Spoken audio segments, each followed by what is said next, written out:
আপুনি চৰকাৰী DT অফিচৰ মুৰব্বী বিষয়া হিচাপে আছিল। মুৰব্বী বিষয়া হিচাপে আপুনি থাকিও তাৰ মাজতে যে আপুনি লিখা মেলা কৰিছিল, এই লিখা মেলাৰ সময়খিনি আপুনি কেনেকৈ মিলাইছিল?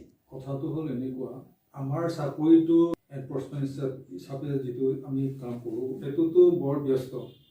তাৰমানে 24 ঘণ্টাই ডিউটি বুলি ক'ব পাৰি। দিন ৰাত ৰাতি ডিউটি কৰিব লাগে, দিনতো কৰিব লাগে। গতিকে এনফৰ্চমেণ্ট ইনস্পেক্টৰত পঢ়া শুনা কৰা বা লেখা মেলা কৰাটো মানে বৰ টান আৰু টান সেই চাকৰিত। যেতিয়া মাজে মাজে মই DT হিচাপে কাম কৰিবলৈ সুবিধা পাইছিলোঁ, তেতিয়াই মানে অলপ পঢ়া শুনা বা লেখা মেলাটো কৰিছিলোঁ। অফিচৰ কাম কৰি বাকী যিখিনি সময় পাওঁ সেইখিনিকে ইউটিলাইজ কৰোঁ। তেনেকৈ ঘৰত ব্যৱহাৰ কৰিবলৈ কৰিছিলোঁ। তাৰপিছত পঢ়া শুনাটো তেনেকৈ ধৰক কলেজৰ লেকচাৰ হিচাপে কাম কৰোঁতে যিখিনি কৰিলোঁ, তাৰপিছত এনফৰ্চমেণ্ট ইনস্পেক্টৰটো জিৰ'ই বুলিব পাৰি, পঢ়া শুনা কৰিবলৈ তেনেকৈ সময় নাপালোঁ। দিনৰ দিনটো দৌৰি ফুৰিলে গাড়ী পিছে পিছে দৌৰিব লাগে, গাড়ী খেলিবলগীয়া হয়। মানে ড্ৰাইভাৰ আৰু আমাৰ মাজত এটা মানে দৌৰা দৌৰি আৰু তেনেকুৱা হয়। গতিকে এনেকৈ গোটেই দিনটো দৌৰি ফুৰি বা দিনৰ আধা বেলা দৌৰি ফুৰিলেও ৰাতি পঢ়া শুনা কৰিব নোৱাৰে, ভাগৰ লাগি যায়। তাৰপিছত কেতিয়াবাতো ৰাতি ডিউটি কৰিব লাগে, ৰাতি ডিউটি কৰিলে দিনত যদি নুশুগৈ তেতিয়াতো নহ'ব। গতিকে দিনৰ দিনটো শুই থাকোঁ এনেকুৱা। তাৰপিছত মাজে মাজে DT হিচাপে কাম কৰিবলৈ সুবিধা পাই সেইখিনি সময়তহে মই অলপ পঢ়া শুনা লেখা মেলা আৰু তথাপি বেছি মই লেখা মেলা কৰিব পৰা নাই। কিতাপ বৰ্তমানলৈকে 4খনহে হৈছে। হয় নেকি ছাৰ? এই আপোনাৰ যি 4খন, এই 4খন গ্ৰন্থবিলাকৰ নামসমূহ ক'ব নেকি? এইখনতো আপোনাৰ ইয়াত আছে, এইখন মই সম্পূৰ্ণ চোৱা নাই। এইখন হৈছে ছাৰৰ এখন পৰীক্ষা আৰু স্বীকাৰোক্তি। এইখনত ছাৰৰ অভিষেক মানে ছাৰৰ যিবিলাক আত্মজীৱনীবিলাক ইয়াত পঢ়ুৱৈ অকলে পাঠক সমাজে পাব বুলি আমি আশা কৰিছোঁ। গতিকে ছাৰে কেনেকুৱা মনোবৃত্তিত কেনেকুৱা কি লিখিছে সম্পূৰ্ণ মই গোটেই কিতাপখন পঢ়ি চোৱা নাই যদিও এতিয়া ছাৰৰ পৰা আমি কেইখন কিতাপ উলিয়ালে আৰু নামসমূহ কি কি আছিল এইখিনি আপুনি আমাৰ প্ৰিয় শ্ৰোতা ৰাইজক শুনাব বুলি আমি আপোনাক অনুৰোধ জনাইছোঁ। কিতাপ মোৰ গুটি দিয়ে ভাৱৰ বুৰবুৰণি, দ্বিতীয় আছিলে মিচিং ৰেঙাম। মিচিং ৰেঙামটো মিচিং ভাষাত লিখিছোঁ। বাকী আটাইকেইখনে অসমীয়াত লিখিছোঁ। তাৰপিছত তৃতীয় এইখন লিখাৰ এটা কাহিনী আছে।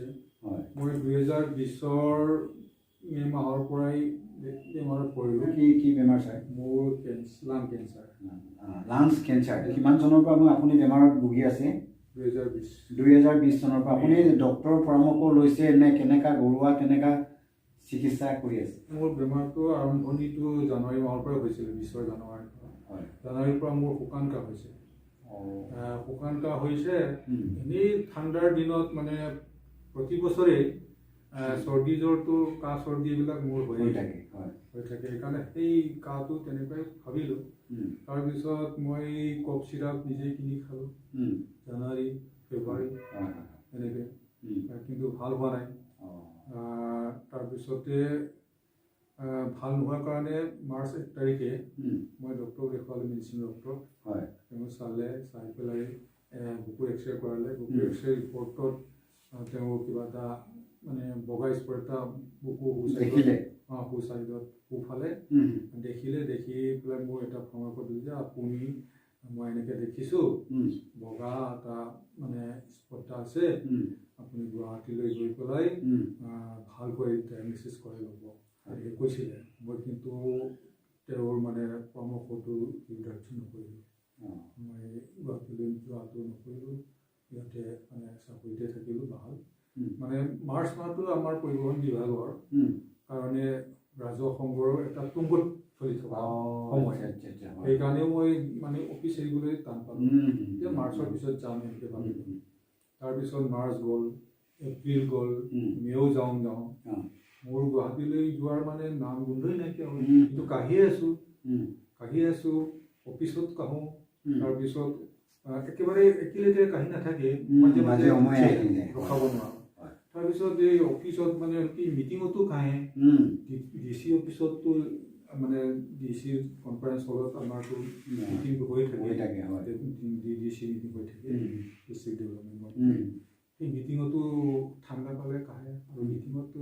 এইটো লগাই কনফাৰেঞ্চ হলত তেতিয়াও খায় মই জালুক আদা লৈ যাওঁ খাই দিওঁ খাই দিলে থামে এনেকৈ চলিলোঁ মোক তেতিয়া মানে মোৰ অসুখটো গম পাই আমাৰ তেতিয়া DC ডাক্তৰ জীৱনজী লিখে ছাৰে মোক কৈছিলে যে আপুনি বাহিৰত গৈ পেলাই দেখুৱাই আহক মই দেখুৱাই আহিম বুলি ক'লোঁ যাবলৈ সময় নোপোৱা হ'ল সময় নোপোৱা হ'ল মানে অৱহেলা কৰিলোঁ অৱহেলাও হ'ল মই গুৰুত্ব দিয়া নাই এনেকুৱা এই ট্ৰিটমেণ্টটো এতিয়া এই আমাৰ ইয়াৰ ধেমাজিতে কৰি আছে নে ঘৰুৱাভাৱে কৰি আছে ট্ৰিটমেণ্টটো মই টাটা মেমৰিয়েল হস্পিটেল মুম্বাইত কৰি আছোঁ আপুনি এতিয়া তাত কৰি পিনে উপশম পাইছে পাইছোঁ ছাৰে নিজৰ জীৱনৰ কিছু কথা অৱগত কৰিলে তাৰ বাবে ধন্যবাদ দীৰ্ঘায়ু কামনা কৰিছোঁ আপুনি লেখা মেলা কৰাৰ উপৰিও সামাজিক কি কামত জড়িত হৈ থাকে আপুনি মই চিলাপথাৰ কলেজত যেতিয়া প্ৰবক্তা হিচাপে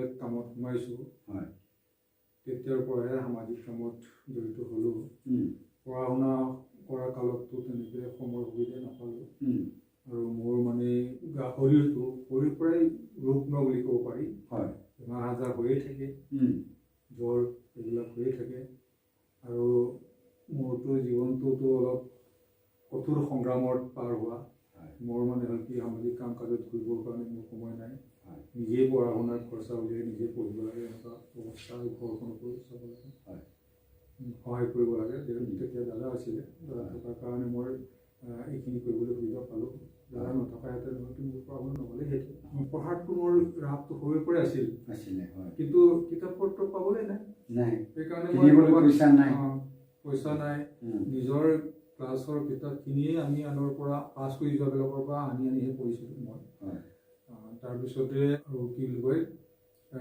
আলহী গ'লে ক'ৰবাত যদি ফুৰিবলৈ যাওঁ তাতে মানে পঢ়া শুনা কৰা ল'ৰাৰ ঘৰত কি কিতাপ আছে বিচাৰি মেলি পঢ়োঁ এনেকুৱা কৰিছিলোঁ লেখা মেলাটোতো মোৰ আগত একেবাৰেই নাছিলে ধেমাজি কলেজত যেতিয়া সোমালোঁ তেতিয়া মই নহয় হেৰি ইউনিভাৰ্চিটিত পঢ়ি থাকোঁতে প্ৰথম মোৰ লেখা বাতৰিকাকত প্ৰকাশ পাইছে এবাৰেই লিখিছোঁ এবাৰেই মানে বাতৰিলৈ পঠিয়ালোঁ এবাৰেই পাব্লিছ হৈছে অসমীয়াতে লিখা এটা কবিতা আছিল এই কবিতাটো পাব্লিছ হৈটো পাহৰি গৈছিলোঁ মই কলেজত সোমোৱাৰ পিছত আমাৰ কলেজৰ আলোচনীত লিখিবলৈ বাধ্য হৈ পৰিলোঁ গতিকে তাৰ কাৰণে মই বহুত চেষ্টা কৰি এটা প্ৰবন্ধ লিখিলোঁ আপুনিতো চিনেমা জগতৰ লগত জড়িত কোনকেইখন চিনেমাত আপুনি অভিনয় কৰিছে এইখিনি আমাৰ শ্ৰোতাদৰ্শকক আপুনি জনাই দিলে ভাল হ'ব চিনেমা বুলি ক'লে পূৰ্ণদৈৰ্ঘ্যৰ চিনেমাত বেছি কৰা নাই